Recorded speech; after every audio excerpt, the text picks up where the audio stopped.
Topic है रासायनिक अभिक्रिया के प्रकार। इस वीडियो से पहले मैं एक वीडियो शेयर कर चुकी हूँ जिसमें रासायनिक अभिक्रिया के पहले प्रकार संयोजन के बारे में बताया गया है, और यह दूसरा प्रकार है वियोजन या अपघटन अभिक्रिया। इसे इंग्लिश में डीकम्पोजिशन रिएक्शन कहते हैं। तो सबसे पहले हम लोग इसकी परिभाषा के बारे में जानेंगे। जिस अभिक्रिया में एकल अभिकारक टूटकर 2 या 3 उत्पाद बनाता है उसे वियोजन या अपघटन अभिक्रिया कहते हैं। ठीक संयोजन अभिक्रिया के विपरीत, आप मेरा पहला वीडियो रासायनिक अभिक्रिया के प्रकार का देख चुके होंगे, जिसमें आप देखे होंगे कि संयोजन अभिक्रिया के बारे में बताया गया है। संयोजन अभिक्रिया में 2 या 3 अभिकारक मिलते हैं। संयोजन मीन्स मिलना और वियोजन मीन्स टूटना। तो इस संयोजन अभिक्रिया में 2 या 3 अभिकारक मिल करके एक उत्पाद बनाते हैं, और वियोजन अभिक्रिया में 2 या 3 अभिकारक एकल अभिकारक टूटकर 2 या 3 उत्पाद बनाते हैं। तो इसे हम एक क्रियाकलाप के द्वारा बताएंगे।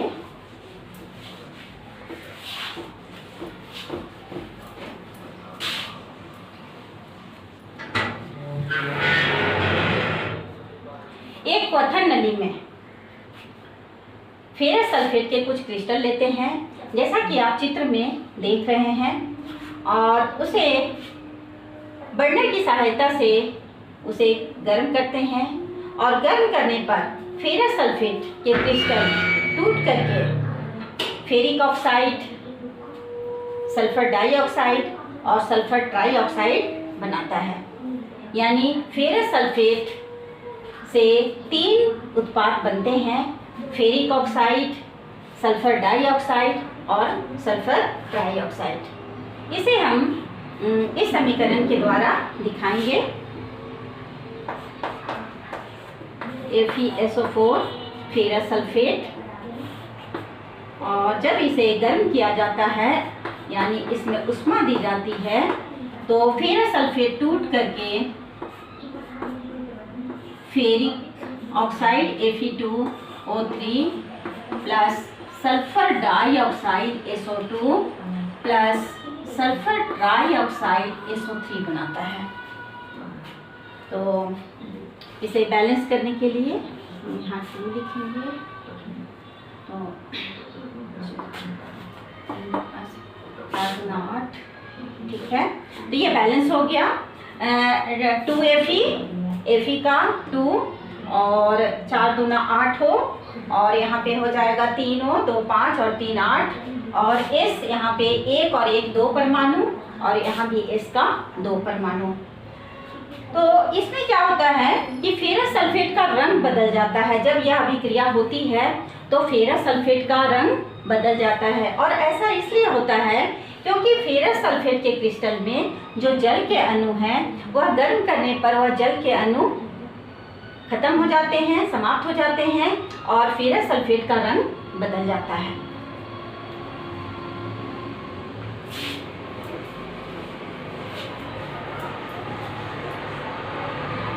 वियोजन अभिक्रिया को हम लोग एक और उदाहरण के द्वारा समझेंगे।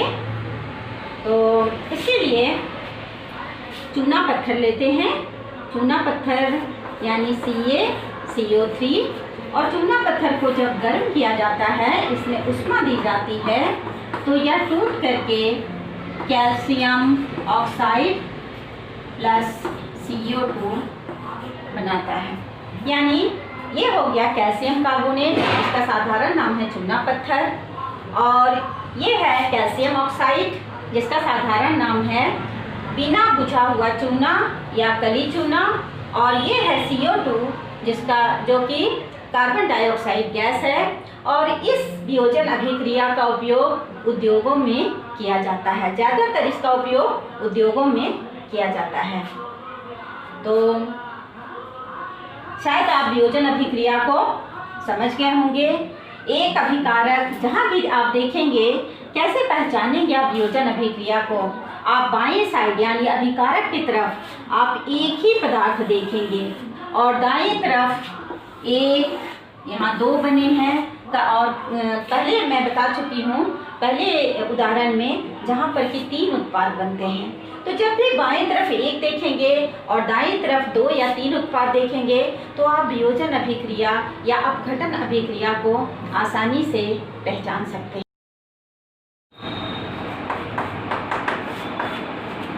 अब हम वियोजन अभिक्रिया के तीसरे उदाहरण को देखते हैं। इसमें लेड नाइट्रेट लिया जाता है। जैसा कि आप चित्र में देख रहे हैं, एक क्वथन नली में लेड नाइट्रेट लेते हैं और लेड नाइट्रेट को बर्नर की सहायता से गर्म करते हैं। भूरे रंग का धुआं निकलता है और वह जो भूरे रंग का धुआं है वह वास्तव में नाइट्रोजन डाइऑक्साइड है। अभिक्रिया इस प्रकार से होती है। PbNO3 ये लेड नाइट्रेट है। इसको गर्म किया जाता है यानी ऊष्मा दी जाती है। ये बनता है lead oxide plus nitrogen dioxide plus oxygen. संतुलित करने के लिए यहाँ 4 लगाएंगे। तो यहाँ आप देख रहे हैं कि लेड नाइट्रेट टूट करके लेड ऑक्साइड, नाइट्रोजन डाइऑक्साइड और ऑक्सीजन बनाता है। और इस अभिक्रिया में धुएं का जो रंग होता है वह भूरे रंग का होता है और वह भूरे रंग का धुआं वास्तव में नाइट्रोजन डाइऑक्साइड है। इसके बाद हम इसके चौथे उदाहरण को देखते हैं। इसमें जो वियोजन अभिक्रिया होती है वह सूर्य के प्रकाश की उपस्थिति में होती है। जब सिल्वर क्लोराइड को सूर्य के प्रकाश में छोड़ दिया जाता है, यानी एक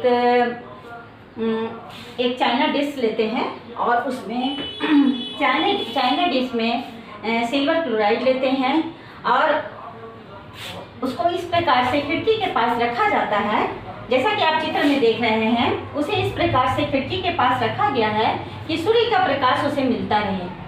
और जब सूर्य के प्रकाश की उपस्थिति में वह सिल्वर क्लोराइड सिल्वर और क्लोरीन में टूट जाता है और अभिक्रिया इस प्रकार से होती है।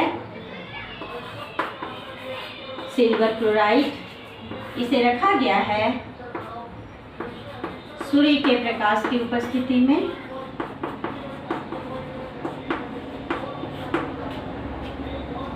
और यह बनता है सिल्वर प्लस Cl2। संतुलित करने के लिए यहाँ 2 लगा देंगे।